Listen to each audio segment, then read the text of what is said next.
So today we're going to two massive CEXs. Well, no, one massive CEX, but two CEX in total. In fact, they're kind of warring CEXs. From what I gather, they have both in the past had previous problems with each other when it comes to one, because they're close enough to each other, but one is, I think one's corporate, one's not. And like, if one can't be bothered to handle a thing, they'll send it to the other one and vice versa. And it's all stuff and things, I guess. But we are getting a stack of Blu-rays today. I have made a list on my phone. We have got a lot of stuff to get, and it's going to be a decently long journey. We ended up having to go and get Ruby early, which was annoying, because we were hoping that Ruby would just stay at Neve's mum's until we get back, but apparently Ruby was being a problem over there, so we had to bring her back now. So that's going to limit our time, but let's go, I suppose. All right then, we're off. Destination number 1 is Little Newcastle. Then where else do you want to go? We go to Stoke. Stoke CX. And then we can go to Marks and Spencer's. Because she's obsessed with Marks and Spencer's because she's posh. It's a big Marks and Spencer's and it's so nice. It's a big Marks and Spencer's. So posh. And you've got something you need to buy me. You don't need to. And I want to buy some chocolate biscuits. We've got enough chocolate. We've barely eaten the Christmas snacks. But biscuits. Yeah, let's go. Guys, tell me why that sign up there on the motorway says report of cyclist. On the motorway. Natural selection completely and utterly failed the human race. How many times has the human race been given something that's going to wipe out the stupids and hasn't because we coddle them? Christ. Honestly, what the hell? Like, you guys, I didn't film it because it was on the entrance to our estate, but just now, there is only one entrance and exit to our housing estate, and a lorry had pulled up horizontally across the exit and entrance. To power wash a sign. To power wash it. Like, are you insane? I honked at the guy who got out of the cab, and he had the audacity to look at me like I was in the wrong. Like, the lights have just turned green, temporary traffic lights. And you are in the way. On a 4-way cycle, and you are at 2 o'clock in the afternoon. Get out the way. Move your van. You could have hand washed it with a sponge. It's because they just, all they do is pick up a bit of dirt, move it over, and go, oh, job done. Job done for the day. Okay, we're finally coming off the motorway now. We were allowed eventually to get up to 60 mile an hour, and I was saying I don't understand why we were limited to 60 rather than 70 because of the cyclists, because the sign for the cyclists was still showing, and it's like I would rather be hit at 70 than 60. Like, regardless of the outcome remains the same, hit at 60 to 70, in which case hit me at 100. Ensure that there is no chance that I'm getting back up, because make it quick, you know. Why is it all tilted? That's weird. Supermarket number 1 of the day, because it is routine that when you go to a CEX, you park at supermarkets because it's free. Or at least most of them are free. I think I've only ever been to one CEX where the supermarket that I parked at required me to pay, and I think it was Burton. Burton seems to be a pretty good CEX. It's just about as far away as I've ever been. That's the spot you should have taken. We're also in my car, for anybody wondering. That's how you can tell. Well, besides the colour. It needed to run around. It did. I got a full tank. I park next to this Audi. That Audi is nicer than ours. I want to park next to it. Yeah, parking tip: always park next to an expensive car because nicer than your own. Yeah, because they're more likely to care when they reverse out and be accurate with it. Careful, watch your back end on the. No, I need to straighten back up. I'm gonna get you. What? Into CEX number 1 we go. Hang on. Alrighty then. So it had been a while since I've been in this CEX, so I'm just gonna have a quick browse. I spotted Batman Begins up there, which was Batman Begins is a very nostalgic game for me because it was the first game that I remember specifically on like a Christmas day or something like that, encountering L3 and R3 for the first time ever, and it being a real problem because we didn't know what that was back then. It just, we'd never met it, and we were like, do we just not have the right controller to play modern games anymore? I don't know. But this CX actually had loads of like nostalgic stuff for me with Gun over here, 2 of them in fact. This game's only going to keep going up in price since the Xbox stores got taken offline, by the way, because it's one of the original backwards compatible games. Just like King Kong and Gun are both going to keep getting more expensive. Silent Hill Homecoming. I think Homecoming has been 25 quid on the 360 for ages. I think the PS3 version of it's going right up, but that version not so much. Then looking over at the PlayStation 4 stuff. Oh look at all these Dark Souls. I wonder how they got there. In fact, it wasn't me. Here's some more. There are tons of them, which is interesting because when I did those videos, the amount of people confidently being like, they won't take them, they can't take them, they won't take them. I'm like, well, they will, and some will. When it comes to CEX, there are very few set in stone rules that are company wide. It is specifically down to the member of staff that is in front of you on the day. It doesn't even have to be on a store by store basis. You can go into the same store 2 hours apart, be served by 2 different members of staff, and get 2 different rule sets. That's just the way that works. Anyway, Xenoverse 2, I didn't even know had a PlayStation 5 release, nor do I think I've ever seen that front cover before, but it is a very cool looking front cover. Look at that. I think my Xenoverse 2 is a PlayStation 4 game, but I swear Xenoverse 2 came out before the PlayStation 5 did. I don't remember. Sonic and Shadow Generations. The amount of like brand new games I keep seeing in these CEXs, and I'm like, why are they already here? Like I saw a Dead Rising remaster the other day, and I'm pretty sure that's only been out a few days. Like the actual disc version of it. Tons of Game Boy stuff and cardboard stuff. If you were a collector of like older stuff than I am, this would be a good CEX for you. There's also a backwards compatible PlayStation 3 up there. I used to have one, I got rid of mine because they're a bit of a stressful project. Like, I would much rather just have a PlayStation 2 and play that upscale through my RetroTink than play PlayStation 2 through PlayStation 3, because the PlayStation 3 that are backwards compatible are all on ticking time bombs. It's just a thing that they don't survive forever. So, or at least not very long. Whereas the PS2, there's a near infinite amount of PS2s out there, because to this day it's still the best-selling console. And here, Neve was talking about how this PS5 is almost yellow, and I don't understand how that happens. Like, if you're smoking in front of a PS5, what are you doing with, well, just about anything? But yeah, let's get a stack of Blu-ray, shall we? Right then, guys, so CX bag number 1 is completely filled. Luckily, we only actually needed 1 bag. I thought with how much we got, because we took 4 with us, so assuming we get the same stack again, which we probably will in Stoke CX. Yeah, not bad. Didn't recognise any of the staff today though, like not one, which is interesting, because usually when I go to these CXs I know them. Like, all the CXs that I frequent, it's usually the same faces. Why is Santa's Willy cleaning the back of that? Don't know if that'll get picked up on camera. I think it's a hand. That is his Willy. That's way too low to be his hand. What do you mean? What do you mean? Can she park first try? I mean, last time we were here, you nearly died. Oh. Your thing doesn't come on, so I don't know. I could whack into another car and I wouldn't know. I have parking sensors. They're going off now, like right now. What do you mean I don't have parking sensors? You can hear them. It doesn't come up on the screen. It's an audible noise, not a camera. Yeah, but I've got it shows the lights. Yeah, but that's useless. You don't. I tell you, get a camera put in your car. I will contribute to a camera being put in your car. Nah. Okay. You need a camera. Hey, look, it's my first car. The Clio over there. Oh god, yeah, you did have one of them. Except mine was even older than that. Mine was a 2002 plate Clio that I never drove, that turned green and started growing biome inside. It grew the Last of Us fungus on the inside, and then went flat to the floor and got towed for 50 quid. And scrapped. And then I had a Suzuki Swift, which if I looked hard enough, I bet I could see one of them around here somewhere too. And then, is that a Golf or a Polo? I've had one, you've had the other. Yeah. There's my mum's car, the Citroen C1. It's just a lineup of our... Fiesta anywhere. I was going to say, it's just a lineup of our previous cars. There's another 1 Series. I think that's a Corsa behind the... I did have a Corsa as well, yeah. Right, let's go. Come on, I'm waffling. Abandoned trolleys and empty bottles of VK. Some kids. Do you remember that time when we went on holiday and we had, what was it, Smirnoff Ice and VK on? No, it was Bacardi Breezer. I mean, one of us had a Smirnoff, I think one of us had a Bacardi Breezer. I'm going to smash it open off a rock because they weren't twist-offs. Yeah, they weren't twist-offs. We had to use the corner of a rock to get it off. I felt very young, sitting on a wall, drinking like a baby's first drink, yeah. Don't know when that was.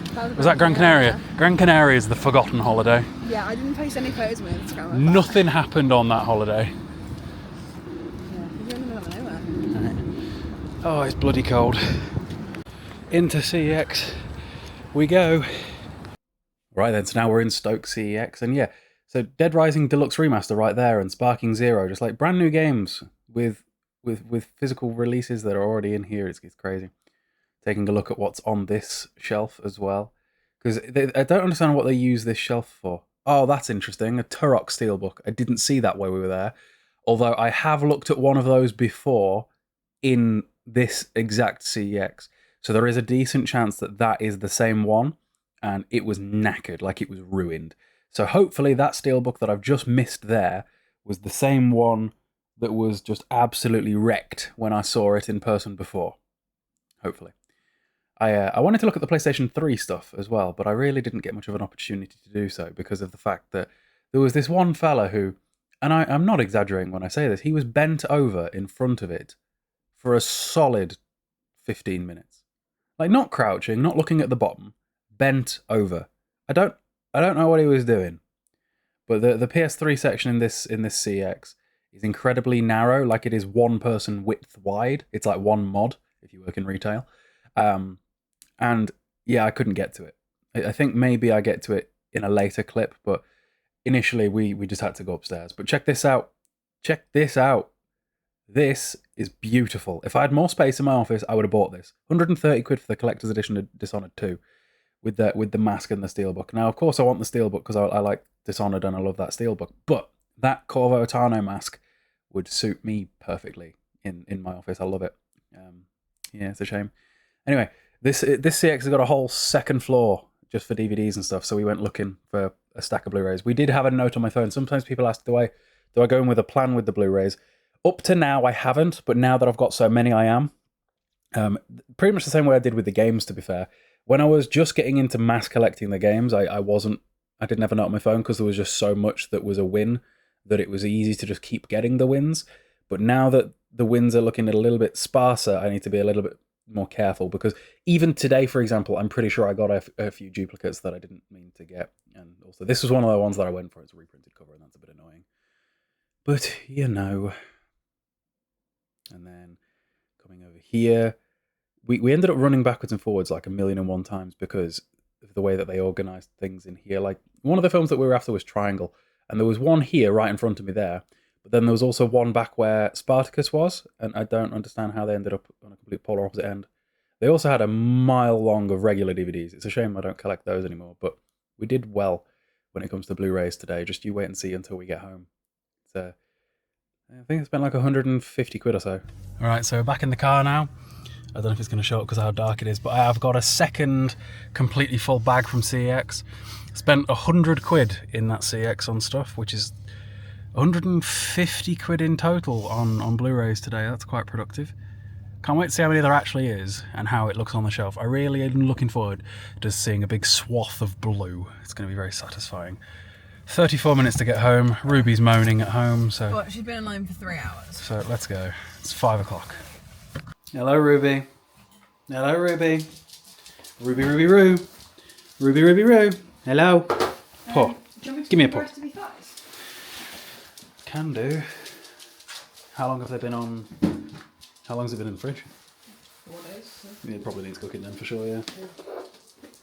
Ruby, Ruby, Roo.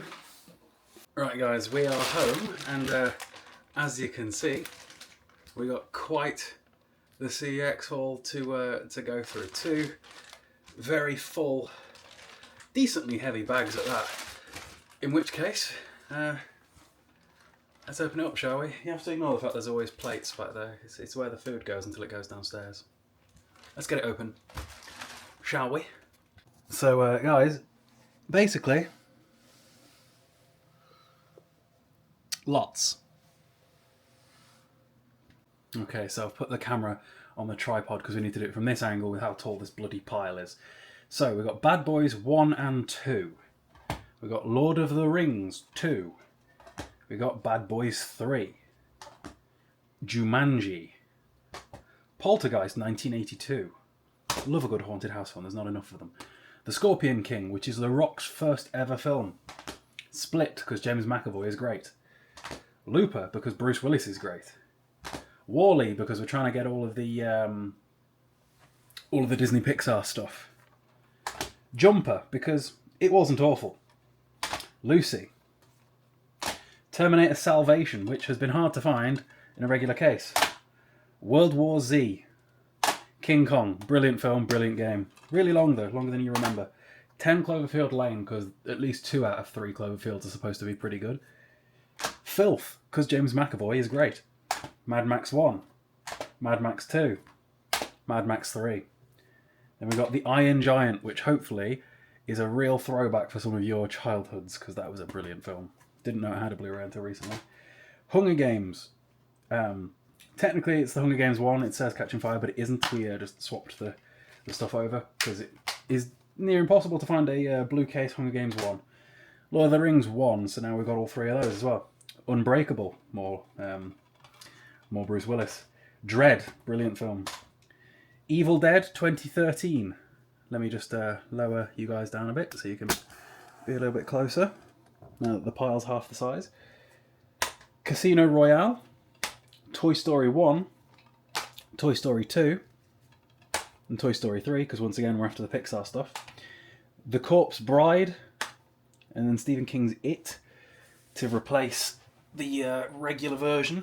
Not the regular version, the regular version from the other day, but still also need Chapter 2. We got the original the other day. Next up, we got Evil Dead Trilogy, which generally I prefer not to get trilogy box sets and things like that, because I just prefer them being separate. But in this instance, it was it's a regular size DVD, and I don't think that the 3 of them have their own individual releases, and it was just easier to get it like this to get them all today. Then we've got Final Destination 3D, which I'm pretty sure is Final Destination 4. Then we've got The Conjuring 3. And we got Glass, because Unbreakable and Split and stuff. Some of these feel like there's no disc in. There was. Then we've got Get Out. And The Warriors. Warriors is a brilliant film, by the way. The Shining. Harry Brown, which Harry Brown is basically if John Wick got really old and was played by Michael Caine. Oh, shiver me timbers. If we manage to get to the bottom of this part before that power falls, I'll be impressed. Terminator Dark Fate. There was a fellow watching this on a train the other day. I couldn't believe it. I was like, that doesn't seem like the sort of film you'd watch on a train, but okay. And then Coraline. This was nearly 1/10 the price of all of this. I don't know why Coraline is expensive, whether it be the DVD, the Blu-ray, or the bloody game. If you want to go and check something interesting, go look at how expensive the game version of that is. Then we've got WALL-E, which... Did I not just get WALL-E? Have I got WALL-E twice today? I swear. I think I might have. I did. We got WALL-E twice. One's going to have to go back. See, Neve was on make sure we don't get duplicates duty, because we went in with a bit of a list, and somehow we still ended up with one mistake. I suppose one mistake's not the worst. Then we've got Van Helsing. We've got Final Destination 5. And then The Nightmare Before Christmas, which... It's a shame that it's this front cover, not the traditional one, but it's still lovely to have. So between that, Corpse Bride and Coraline, we're done well. Triangle. If you're into films with like a time loop aspect, this is a great film. I'm not going to say any more than that because I don't want to risk spoilers, but just trust me, if you like time loops in films, this is something for you to watch. It Follows. If you like Smile, you'll probably like It Follows. Final Destination 1. I saw the other day that apparently there's going to be a new Final Destination starring Ali Larter's daughter. So I wonder if they're actually going to be the daughter of this character. I doubt it, because, you know, she wasn't very old, and, yeah. Ride Along 1, because it was before Kevin Hart started being less funny. The Conjuring 2. VHS. Brilliant. Grave Encounters, one of my favourite horror films. And finally, Buried, because I remember seeing a trailer for this on some sort of DVD when I was younger, and it could be interesting to actually, you know, watch it. So yeah, that was our massive stack of Blu-rays. We're also a few days behind with the Advent calendar, so... What was the last day you even did? The day before yesterday. Did you do 17? We definitely did 17. So we need to do 18. We need to... Yeah, just you open it, I'm not bothered. Come on. So in day number 18, we have got a sample of... White Gold Impact Way. Nice. Good flavour. I don't think we've ever had that. We've had White Gold. I think we gave it away. We've definitely tried it before, though. We give a lot away. Away. Oh, we give a lot away. Yeah. I get to... you get a lot. What else? Day 19. You know, the last few days, the 20s, better be something good. It's like, otherwise why? Oh, we got another sample.